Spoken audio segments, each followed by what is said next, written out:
Jaganmohan Reddy YCP party దారుణ పరాజయం తర్వాత కొన్ని మార్పులు చేర్పులు చేసే ప్రయత్నం అయితే చేస్తున్నాడు. దానికి సంబంధించి కొన్ని ఇన్ఛార్జీలను కానివ్వండి, కొన్ని పార్టీ నాయకులను కానివ్వండి మార్చే ప్రయత్నం చేస్తున్నాడు.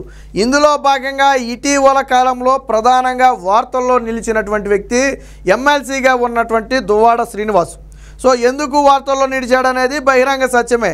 మాధురి అనే ఒక మహిళతో సంబంధం పెట్టుకున్నాడని స్వయంగా కూతురు కానివ్వండి లేదా భార్య కానివ్వండి వచ్చి దువ్వాడ ఇంటి ముందు ధర్నాలు చేసే పరిస్థితి దాదాపుగా ఒక వారం 10 రోజుల నుంచి ఈ రచ్చ నడుస్తుంది. నేటికి ఇంక ఇది సల్లార్లా ఇంకా కొనసాగుతూనే ఉంది. అయితే ఇప్పుడు తాజాగా ఈ వ్యవహారంతో వైసీపీ పరువు మొత్తం కూడా పోయింది. ముఖ్యంగా దువ్వాడ మీద జగన్మోహన్ రెడ్డి గతంలో పెద్ద పెద్ద ఎలివేషన్లు ఇచ్చాడు. ముఖ్యంగా ఎన్నికల సమయంలో ఎమ్మెల్యే అభ్యర్థిగా ఉన్న సమయంలో పెద్ద పెద్ద ఎలివేషన్లు ఇచ్చాడు. సో టెక్కల నుంచి పోటీ చేయించి ఎలాగైనా గెలిపించాలని జగన్మోహన్ రెడ్డి విశ్వ ప్రయత్నం చేశాడు.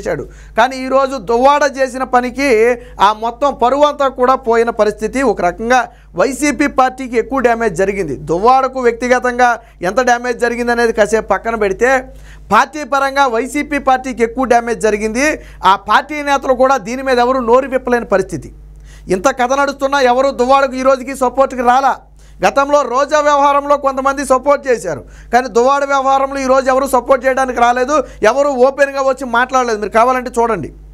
ఆఫ్ ద రికార్డ్ ఏమన్నా తెర వెనక ఏమన్నా మద్దతు ఇచ్చారేమో మనకైతే తెలియదు, కానీ తెర ముందుకు మాత్రం రాలా. ఎందుకంటే జరిగిన వ్యవహారాన్ని ఎవరు కూడా సమర్థించలేని పరిస్థితి. విడాకులు ఇవ్వకుండా వేరొక మహిళతో కలిసి ఉండటమే కాకుండా ఈ కుటుంబాన్ని రోడ్డున పడేయటం అనేది ఎవరు కూడా యాక్సెప్ట్ చేయరు, సమాజం యాక్సెప్ట్ చేయదు. అందులోనూ 10 మందికి ఆదర్శంగా ఉండాల్సిన రాజకీయ నేతలే ఇలాంటి చర్యలకు దిగితే ఇంకా విలువే ఉంటుంది. అందులో వైసీపీ పార్టీలో ఇలాంటి వాళ్ళకు కొదవలేదు. వైసీపీ పార్టీని వైకామా పార్టీగా ఇప్పటికే సోషల్ మీడియాలో ట్రోల్ చేస్తున్నారు. ఎందుకనంటే మనం అంబటి రాంబాబు దగ్గర మొదలు పెట్టాలా, అవంతి శ్రీనివాస్ దగ్గర మొదలు పెట్టాలా, గోరంట్ల మాధవ్ దగ్గర మొదలు పెట్టాలా, దువ్వాడ దగ్గర మొదలు పెట్టాలా. సో ఇలా 1 కాదు 2 కాదు అనేక ఘటనలు ఆ పార్టీలో జరిగాయి.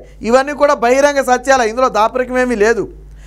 ఎలాంటి ఘటనలు ఏ ఘటన మీద కూడా ఇప్పటివరకు వైసీపీ పార్టీ స్పందించలేదు. అలాంటి వారిని పార్టీకి దూరంగా పెట్టాల. ఫర్ ఎగ్జాంపుల్ అంబటి రాంబాబు ఉన్నాడు, టికెట్ ఇవ్వలేదా, ఇచ్చారు కదా, టికెట్ ఇచ్చారు కదా. సరే మిగిలిన వారికంటే కొంతమందికి టికెట్ ఇవ్వలేదు అనుకోండి, మరి అంబటి రాంబాబుకి టికెట్ ఇచ్చారు కదా, కొంతమందిని దూరంగా పెట్టారు. సో ఇలా డ్యామేజ్ జరుగుతున్న నేపథ్యంలో ఆ దువ్వాడకైతే ఇది ఇచ్చినట్టుకున్నారు. ఆ టెక్కలి ఇన్ఛార్జ్ బాధ్యతల నుంచి దువ్వాడను తొలగించారు. అక్కడ ఎవరో తిలక్కో ఎవరికో ఇచ్చినట్టుగా ఉన్నారు. ఆ ఇన్ఛార్జ్ బాధ్యతలను అయితే వేరొకరికి ఇచ్చారు.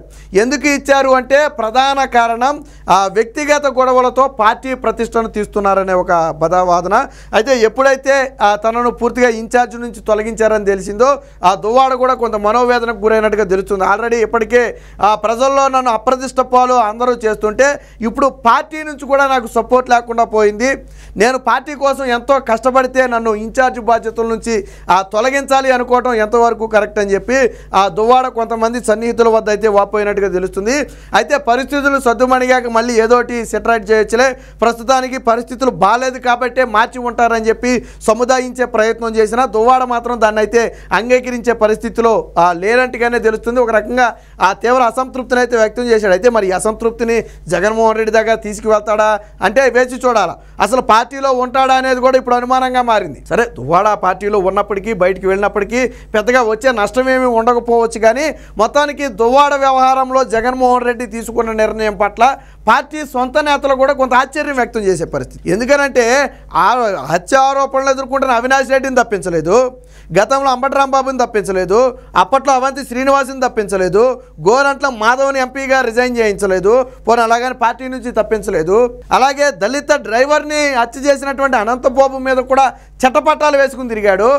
కానీ ఈరోజు దువ్వాడ వ్యవహారంలో జగన్మోహన్ రెడ్డి ఎందుకు పార్టీ ఇన్ఛార్జ్ బాధ్యతల నుంచి తప్పించి వేరొక వ్యక్తికి ఇచ్చాడు అనేది ఎవరికి అంతు చెక్కని ప్రశ్న. అలా కాకుండా పార్టీ విధానాల ప్రకారం ఇప్పుడు మనం చెప్పుకున్న పేర్లన్నీ వాళ్ళ మీద కూడా చర్యలు తీసుకుంటూ వస్తే అందులో దువ్వాడ కూడా ఒకడు. మనం దీని గురించి పెద్దగా అసలు మాట్లాడక్కర్లా. అది పార్టీ సిద్ధాంతం, దానికి వ్యతిరేకంగా వీళ్ళు వెళ్ళారు కాబట్టి వాళ్ళ మీద వేటు వేశారు అనుకోవచ్చు.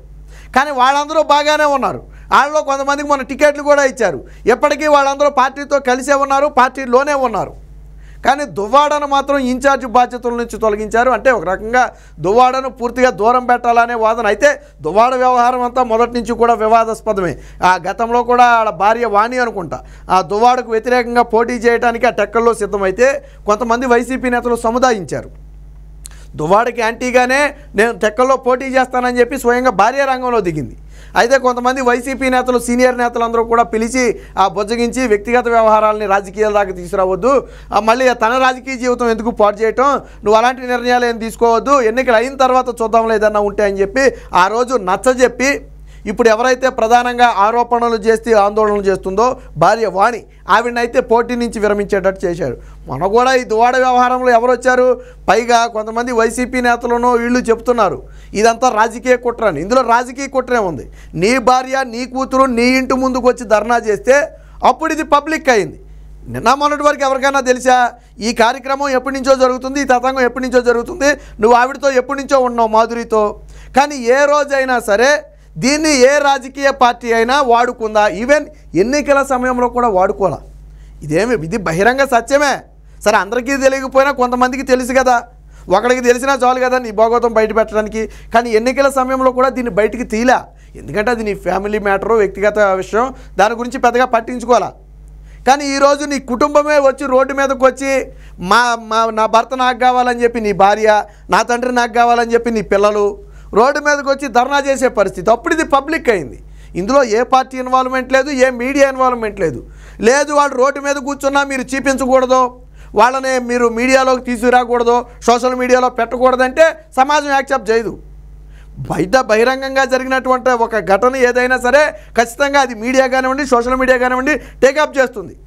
99.9% చేస్తుంది. ఏదన్నా 1 or 2% చేయకూడని ఉంటే ఉండొచ్చు, బట్ ఇదేమీ అలాంటిదైతే కాదు కదా. సరే ఘటన ఏదైనప్పటికీ దువ్వాడ కూడా దాన్ని సమర్థించుకునే విధానాన్ని కూడా యాక్సెప్ట్ చేయలా. నీ భార్యకు విడాకులు ఇచ్చి నువ్వు తీసుకుని ఉంటే బాగానే ఉండేది. గతంలో ఇప్పుడు పాత వీడియోలన్నీ బయటికి తీశారు జనసేన కార్యకర్తల నాయకులు.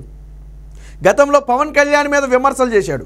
ఏకప్రతినివతుడుగా ఉండాలి, ఒక స్త్రీతోనే ఉండాలి, పవన్ కళ్యాణ్ మాత్రం ఎంతమందిని పెళ్ళిళ్ళు చేసుకుంటాడు, ఇవా మన భారతదేశ సంస్కృతి సాంప్రదాయాలని చెప్పి పెద్ద పెద్ద డైలాగులు చెప్పాడు గతంలో వాళ్ళ అధికారంలో ఉన్న సమయంలో ఒక టీవీ డిబేట్లో.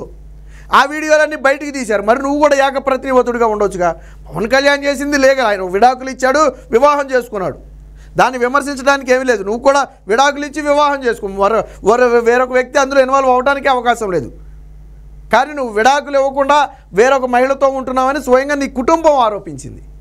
దానికి ఒక రాజకీయ నేతగా ఉన్నావు కాబట్టి నువ్వు సమాధానం చెప్పాలి. నువ్వు అనుకోవచ్చు నేను ఎందుకు సమాధానం చెప్పాలని.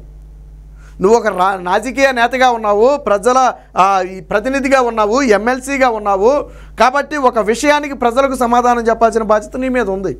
వాస్తవానికి మరి జగన్మోహన్ రెడ్డి ఎమ్మెల్సీ నుంచి కూడా తప్పించాలా మామూలుగా అయితే. మరి అలాగేమీ లేదు, ప్రస్తుతానికి ఇన్ఛార్జి బాధ్యతల నుంచి అయితే తప్పించడం జరిగింది. దీని మీద దువ్వాడ కానివ్వండి, దువ్వాడ అనుచరులు కానివ్వండి వెనకమాల సపోర్ట్ ఇవ్వలేదు ఇన్ని రోజులు సరిగదా అంటే ఇప్పుడు ఇన్ఛార్జ్ బాధ్యతల నుంచి తీసి దారుణంగా అవమానించారు. పార్టీకి ఇన్ని రోజులు చేసినటువంటి కష్టం మొత్తం కూడా ఈరోజు పార్టీ గుర్తించకుండా నన్ను పక్కన పెట్టి ఎవరినో తీసుకొచ్చి ఇన్ఛార్జిగా నియమించిందని చెప్పి దువ్వాడ ఆయన అనుచరులు కూడా తీవ్ర ఆందోళన అయితే వ్యక్తం చేస్తున్నారు. కానీ కొంతకాలం వరకు ఓపిక పట్టు తర్వాత అన్నీ చక్కబడతాయని చెప్పి కొంతమంది నేతలు దువ్వాడను సముదాయించే ప్రయత్నం చేస్తున్నప్పటికీ కూడా ఆయన అసంతృప్తి అయితే వేయలేదు.